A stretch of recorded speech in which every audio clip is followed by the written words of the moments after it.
Alrighty, so this is part two. These will be the people news. Okay, not attorney, not giving legal advice. This is a learning and exercise of our rights, right? Um, so anything I say or do is not intended for legal advice. Look up your own stuff, people. Okay. Um, we talked about this, right? Jumping from one section to another section to this section to that section. Remember, even though I believe it's unconstitutional, federal laws dictate state laws. So this right here is actually for every state.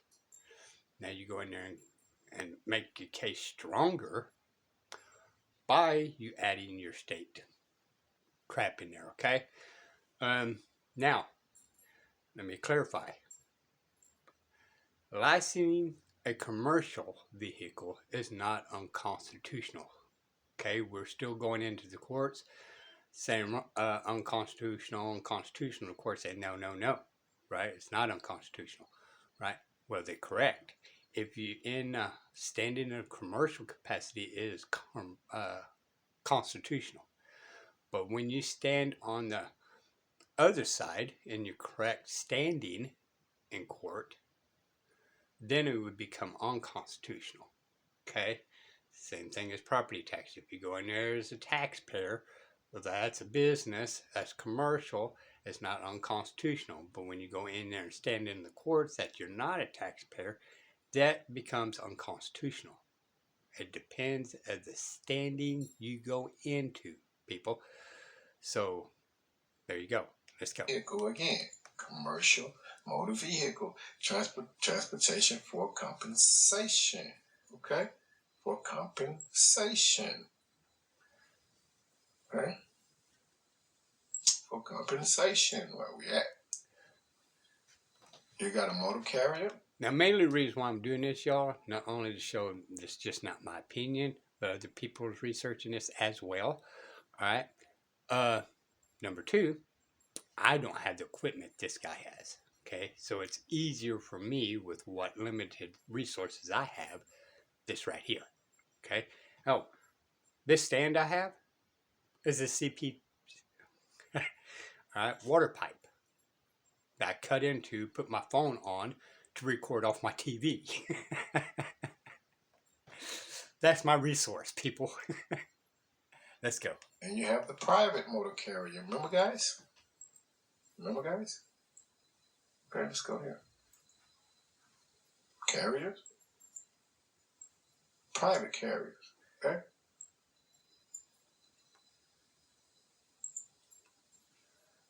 Carrier. Private carriers. Okay? All right. You know what motor vehicle means. Propelled. Drawn. Okay? And. Okay? So I went to the Texas Department of Public Safety to look up the driver's license. How do I apply for a driver's license? This is what I came up with.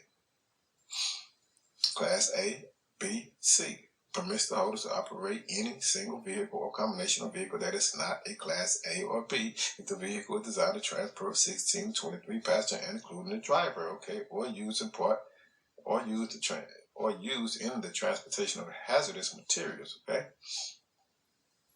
Let's move it on. Motor carriers that transport hazardous materials in interstate commerce, okay. This is the rules in the following provision of this chapter apply to motor carriers that transport hazardous materials in interstate commerce and to the motor vehicles that transport hazardous materials in intrastate commerce. Okay? However you see this, it's a motor carrier. All right, let's move on. Title 49. Yeah, remember that. Title 49, USC. Okay. Title 49. Okay. Motor carriers. Motor carriers. Okay, let's move on. All right. 101, purpose. We're going well. Title 49, Department of Transportation, the very first title. Okay, let's see what their purpose is. Okay, 101, purpose. The national objectives of general welfare, economic growth, and stability and security of the United States require the development of transportation policies and programs that contribute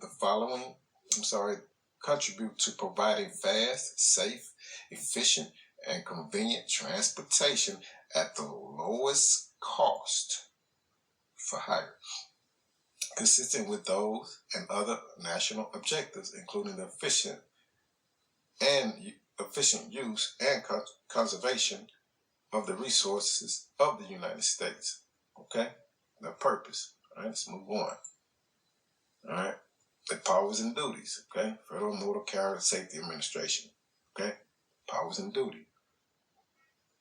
The administrator shall carry out duties and powers related to who?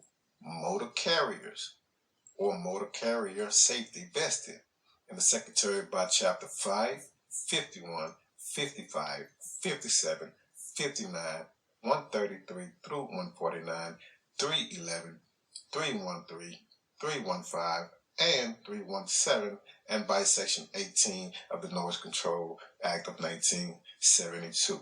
Okay? Here's where we're going. Powers and duties, okay?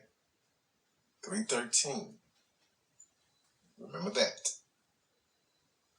All right, we're going to go to 313. Let's go here first. Okay, we're going to go to 313. All right. 313. Okay.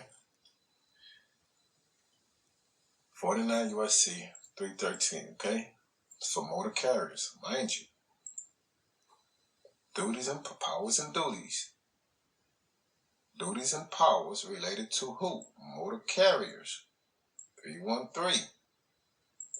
313. Commercial motor vehicle operators. Driver. Okay? Let's go down a little bit more. Commercial motor vehicle means a motor vehicle used in commerce to transport who? Passengers or property. Right? Class A, your Class B, your Class C. The same thing. Okay? Materials, hazardous. Okay? Easy. Okay, let's go here. Employee. Let's go to employer. Means a person, including the United States government, a state, or political subdivision of a state that owns or leases a commercial motor vehicle or assigns employees to operate a commercial motor vehicle. Okay? Employee means a operator of a who? Operator of a motor vehicle. I'm going to leave commercial out of it just because they do.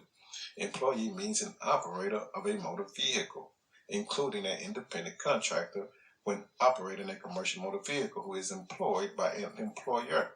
So if a person means United States government or political subdivision or state, and if I sign up at a DMV office, I am signing up to be an employee, and they're going to assign their employees to operate a commercial motor vehicle on the roads. Okay? Motor vehicle means a vehicle that is self-propelled. Okay? Okay? Rented CMVs and leased passenger carrying CMVs, a motor carrier operating a who? Self-propelled CMV. Okay? Motor vehicle means a self-propelled. Okay? Commercial motor vehicle, self-propelled. Okay? Let's go move on. Commercial motor vehicle means any self-propelled or towed motor vehicle used on a highway in interstate commerce to transport passengers or property when the vehicle, okay, again, Class A, Class C is designed, let me see that again, has a gross weight rating or gross combination weight rating or gross vehicle weight gross weight or gross combination weight of 4,536 kilograms, which is 10,000 pounds or more, whichever is greater, or is designed or used to transport more than 8 passengers to who? Transport more than 8 passengers, including a driver, for who? For compensation, or designed or used to transport more than 15 passengers, including a driver, and it's not used for transportation passengers for compensation. Or, here we go again, hazardous materials, okay? It's all commercial motor vehicle. Motor carrier, okay, means a for-hire motor carrier or a who? I go to private motor carrier again. The term includes a motor carrier's agent, officers, and representatives, as well as employees responsible for hiring, supervising, training, assigning, okay, assigns. Amazing. Assigning or dispatching of drivers and employees concerned with the installation, inspection, and maintenance of a commercial motor vehicle equipment and or accessories. Okay, for the purposes of this subchapter, the definition includes the term employer and exempt motor carrier. Okay. All right. So I'm gonna dig a little bit deeper.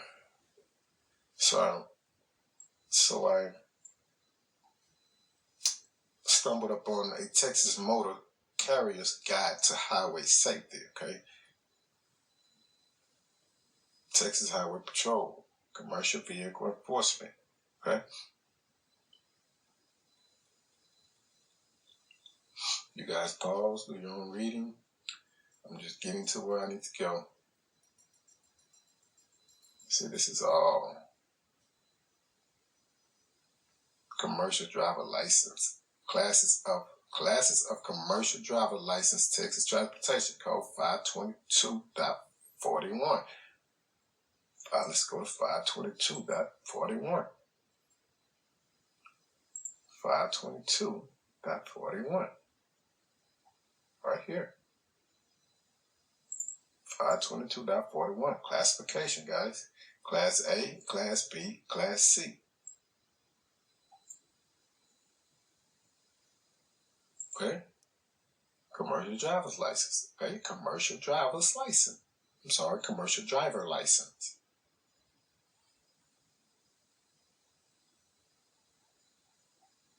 Okay? Now, we're going to end it with the case law that the guy sent me to use to try to back his plight up, I guess, if you will. We're going to run through it real quick, and I'm about to end this video. Okay? Please do your research and do your homework. Okay, this is the case law that the state won against Skirdahl. I believe that's how you pronounce the name. Okay, we're just going to briefly go through it real quick, and I'm going to try to explain a few points. Okay? Skirdahl refuses to procure and carry a driver's license on various constitutional grounds. He raises 28 issues on appeal. We have reduced those to one basic question: were any of Skirdahl's constitutional rights violated? We hold that none of Skirdahl's constitutional rights were violated, and that it is a proper exercise of the state's police power to require a valid driver's license before one may operate a motor vehicle on the public highways in Montana. Okay? Judgment affirmed. It should be noted that here the state was not required to file a response brief. Okay, so I wonder if they would have filed a response, would Guy have won his case? That's interesting. Because Skirdahl's appellate handwritten brief was not properly filed with this court. Skirdahl appears pro se and former pauperis, if I said that right. We have accepted Skirdahl's appeal despite its irregularities because It contains frequently raised arguments which need to be finally settled. Okay? We have subdivided Skirdahl's voluminous brief and have organized his various agreement in the following manner. Okay? 1. Skirdahl, the driver's license. Skirdahl asserts that it is unconstitutional for the state to require him to procure a driver's license before operating a motor vehicle on the public highways. According to Skirdahl, it violates his constitutional right to freedom of travel and right to use his private property, his car, without governmental interference. Lastly, he asserts that the state legislature is unconstitutionality, encroaching on his absolute constitutional right, and that the judiciary is blindly accepting these laws and further encroaching on his rights. We disagree. First of all, Skirdahl asserts that it is constitutional for the state to require him to procure a driver's license before operating a motor vehicle is the wrong argument from the jump. Yeah, there we go, right? The wrong standing, people, in court. He stood in the wrong venue of the courts. Now, on one side, it's unconstitutional, but the words he used, right? And there we go again. The courts know this. And do I believe the courts should be doing these things? No. But it is what it is, because the bar members are the ones that created this jumpity jump from one section to another section to this section to that section when it's supposed to be clearly established. Okay? Anybody that argues this point is very unintelligent, very unaware, very uninformed. Okay? Skirdahl's appeal is without merit, and I agree. This court has already ruled on that issue. We have previously recognized the power of the state to regulate license of drivers in the interest of public safety. Okay? License is the best means to determine that drivers meet minimum standard of competence. It is a justifiable, reasonable, and desirable exercise of the police power of the state. And I agree. Okay? Alrighty. So again, go back to there. He's got a bunch of other things that I have not really dug deep into. But INFORMATORY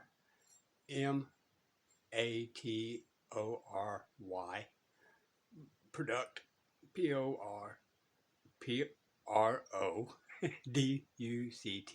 Okay. Take it as you wish, people. All right. But when we do these things, we got to make sure we have the correct standing in court, okay? Or your documents and all that, right? This case right here, he lost because he was in the wrong venue. He had the wrong standing, right? Words matter, period. Sad facts, okay? These will be the People News. Till next time, bye y'all.